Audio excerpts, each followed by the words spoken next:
Hello students.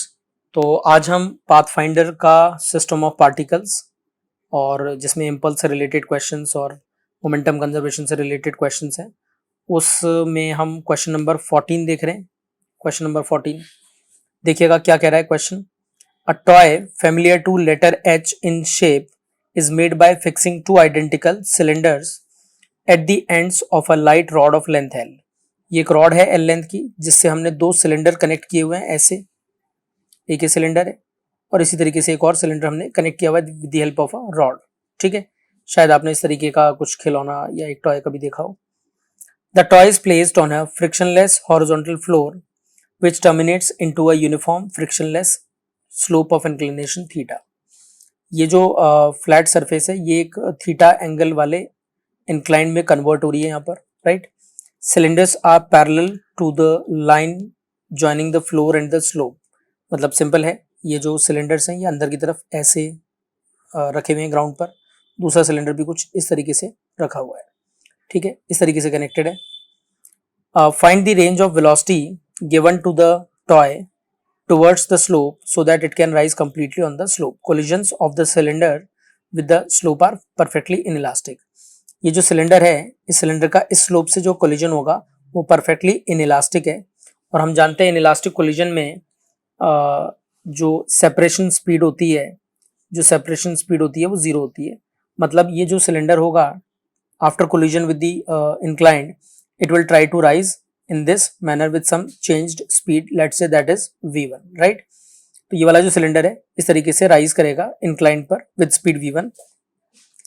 Inelastic collision दिए जाने का मतलब ये है कि ये रिबाउंड नहीं करेगा, क्योंकि यदि ये रिबाउंड कर गया इस तरीके से तो सेपरेशन होने लग जाएगा इसका इंक्लाइन के साथ, और e की वैल्यू यानी कि कोएफिशिएंट ऑफ रेस्टिट्यूशन की वैल्यू इनइलास्टिक कोलिजन के लिए जीरो होती है। तो हमको इसको इस इंक्लाइन से दूर नहीं भेजना है, मींस इस सिलेंडर को हमें अलोंग द इंक्लाइन ही वेलोसिटी दिलवानी है, राइट। तो देखिएगा दो इंटरेस्टिंग अप्रोचेस के बारे में मैं बात कर रहा हूं इस क्वेश्चन के लिए। एक कंपैरेटिवली आसान सा तरीका लिया है मैंने और एक उसका थोड़ा सा बेटर इंसाइट वाला कंसेप्चुअल तरीका लिया है जो कि थोड़ा सा लेंदी है। यहां पर आप देख सकते हैं कि जब इस cylindrical system connected to a rod की जब इंक्लाइन से यहाँ पर कोलिजन होने वाला है, टक्कर जब होने वाली है, तो इस टक्कर के दौरान एक इंपल्सिव फोर्स लगेगा परपेंडिकुलर टू द इंक्लाइंड, है ना। परपेंडिकुलर टू द इंक्लाइंड इस डायरेक्शन में नॉर्मल फोर्स लगेगा। उस नॉर्मल फोर्स के कारण एक एनडीटी इंपल्स आएगी और ये एनडीटी इंपल्स, ये जो फोर्स होगा, क्योंकि ये कोलिजन के दौरान आने वाला फोर्स है तो इंपल्सिव फोर्स है, काफी हाई वैल्यू का फोर्स है ये। इसकी वजह से ही, इसी फोर्स की वजह से ही वेलोसिटीज चेंज होने वाली है। तो हम कह रहे हैं, मान लीजिए ये जो सिलेंडर है, मान लीजिए ये सिलेंडर चलता हुआ आ रहा है और इसकी इंक्लाइन से जब टक्कर हो जाती है, टक्कर के बाद में ये वाला सिलेंडर v1 स्पीड से इधर की तरफ जाने लग जाता है। ये रिबाउंड हो सकता था यदि कोलिजन इनइलास्टिक नहीं था तो, बट ये जो कोलिजन है क्योंकि इनइलास्टिक है तो इसके रिबाउंड होने की संभावना खत्म कर दी गई है।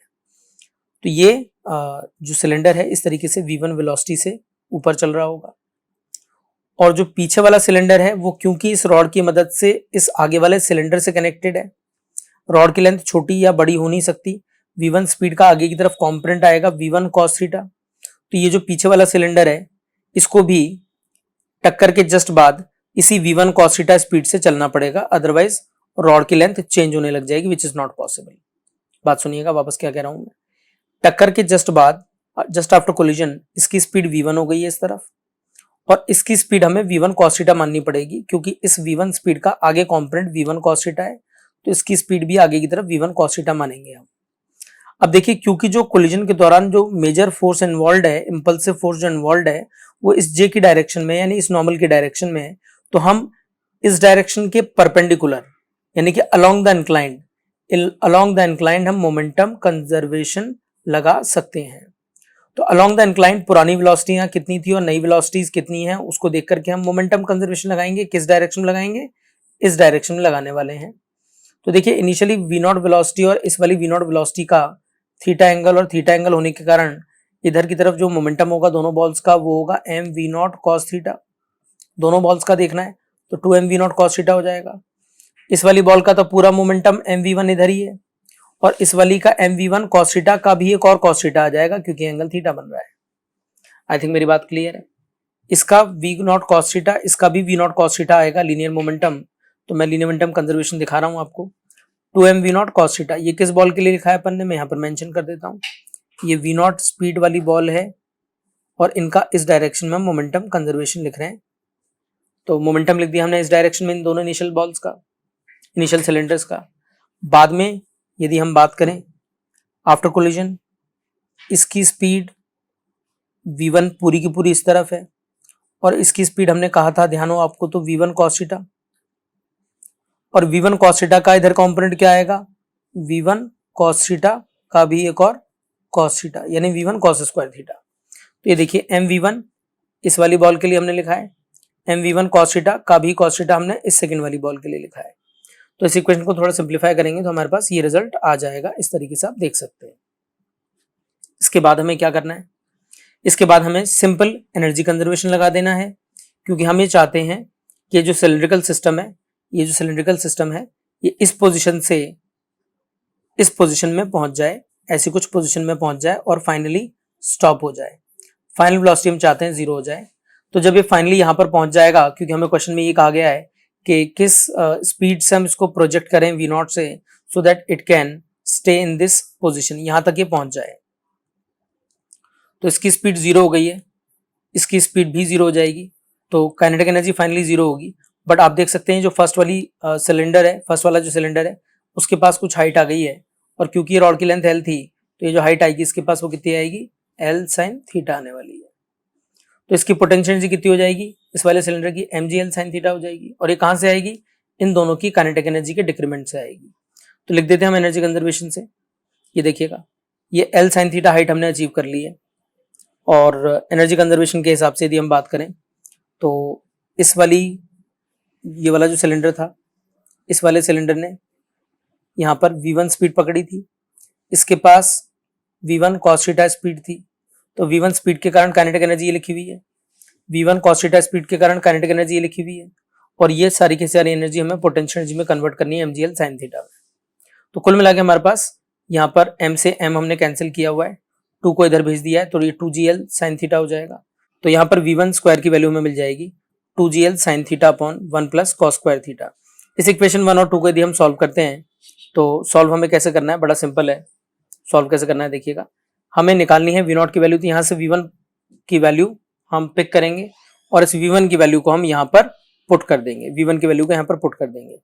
जब आप इस v1 की वैल्यू को उठा करके यहाँ पर पुट करेंगे तो ये रिलेशन हमारे पास इस तरीके से कन्वर्ट हो जाएगा और फाइनली हमें v0 की वैल्यू मिल जाएगी, which will be the answer to this question. I hope मेरा एनालिसिस क्लियर है, मेरा पॉइंट क्लियर है। मैंने इसका एक और तरीका ट्राई किया है, यहाँ पर आप उस एनालिसिस को भी देख सकते हैं, which is relatively providing you more insight.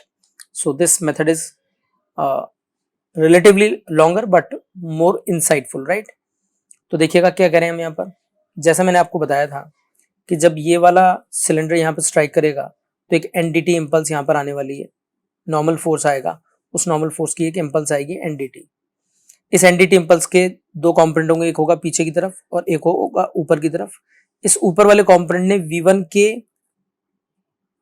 के ऊपर वाले कॉम्पोनेंट ऑफ वेलोसिटी को दिलवाया होगा इस सिलेंडर नंबर बी को, ये सिलेंडर नंबर ए है।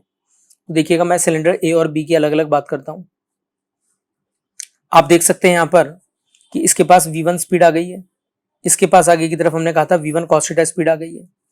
इसकी स्पीड पहले कितनी हुआ करती थी, इसकी स्पीड थी पहले v0 और अब हो गई है कितनी, v1 cos थीटा, टक्कर के जस्ट बाद।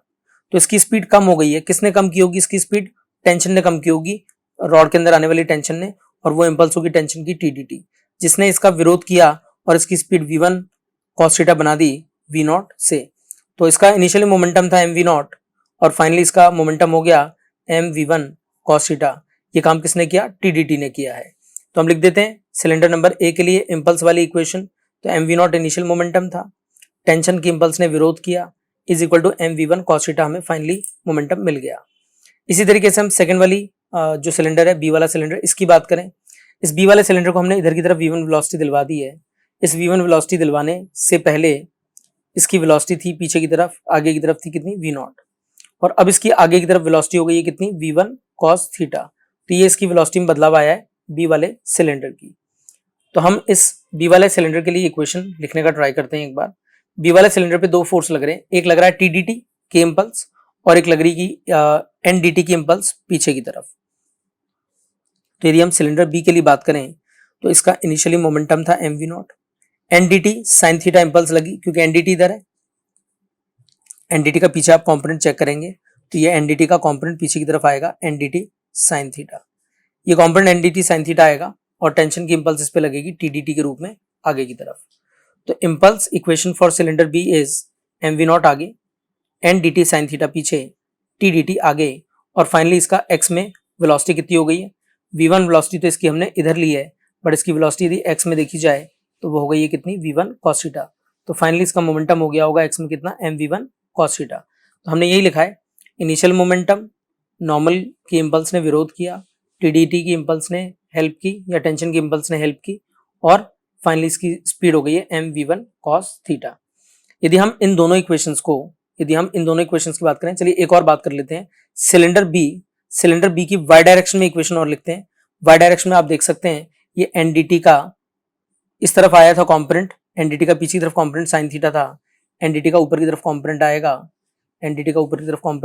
एन cos थीटा और इस v1 स्पीड का आगे की तरफ कंपोनेंट था v1 cos थीटा, तो इस v1 स्पीड का ऊपर कंपोनेंट आएगा v1 sin थीटा।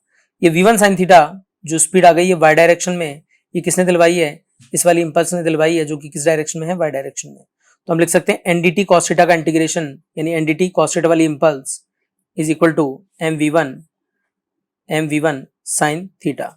देख सकते हैं आप NDT cos theta is equal to mv1 sin theta, ये हमारे पास थर्ड इक्वेशन हो गई है। और एक और इक्वेशन जैसे हमने पहले लिखी थी वापस लिख रहे हैं, एनर्जी कंजर्वेशन से रिलेटेड है ये इक्वेशन।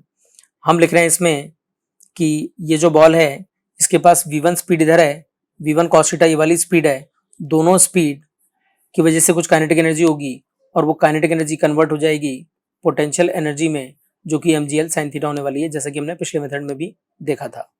एनर्जी कंजर्वेशन की इक्वेशन तो पिछले मेथड में यानी कि मेथड 1 में और मेथड 2 में दोनों में सेम लिखी हुई है। यहाँ पर भी हमने एनर्जी कंजर्वेशन की इक्वेशन वही लिखी है, पहली बॉल जो कि ऐसे चल रही है उसकी v1 स्पीड के कारण काइनेटिक एनर्जी, दूसरी बॉल जो पीछे पीछे आ रही है उसकी स्पीड v1 cos थीटा है उसके कारण kinetic energy is all equal to mgl sin theta. तो ये एनर्जी कंजर्वेशन की हमने इक्वेशन लिख दी यहाँ पर, ये हमारी चौथे नंबर की इक्वेशन हो गई।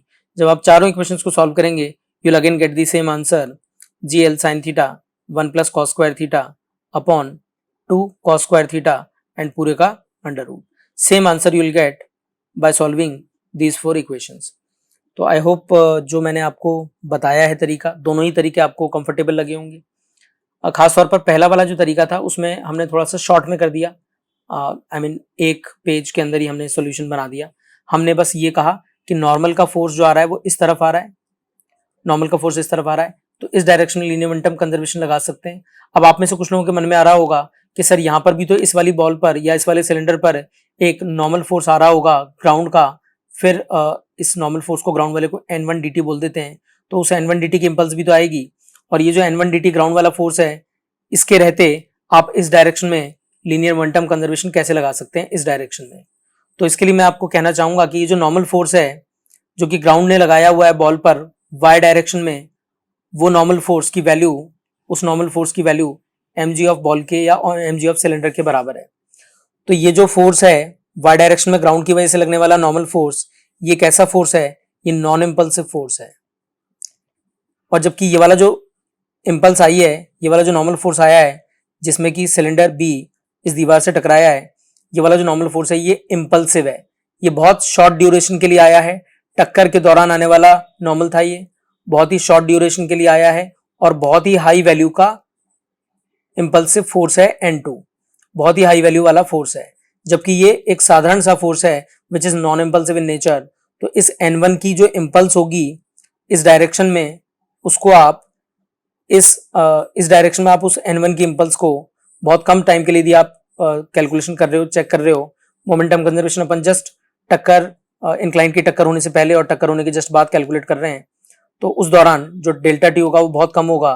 तो इस वाली नॉर्मल का जो कॉम्पोनेंट आएगा इस वाली नॉर्मल का जो कॉम्पोनेंट आएगा इस डायरेक्शन में अलोंग द इंक्लाइंड, वो बहुत ही नेग्लिजिबल होगा, इसलिए हम इस डायरेक्शन में लीनियर मोमेंटम कंजर्वेशन लगा सकते हैं इस ग्राउंड वाले नॉर्मल की प्रेजेंस में भी, क्योंकि उसने बहुत ज्यादा इंपैक्ट नहीं डाला है, उसने बहुत ज्यादा बदलाव नहीं किया है उस डायरेक्शन में मोमेंटम में, तो we can always conserve linear momentum in that direction in which non impulsive forces are acting. I hope मेरा पॉइंट, मेरा कंसेप्ट क्लियर है आप लोगों को। यदि आपको हमारे वीडियोस पसंद आ रहे हैं, आपको हमारे वीडियोस, हमारा कंटेंट अच्छा लग रहा है, मेरा समझाने का तरीका आपको पसंद आ रहा है, तो आप हमारे वीडियोस को शेयर करें, हमारे चैनल को सब्सक्राइब करें, डू लाइक आवर वीडियोस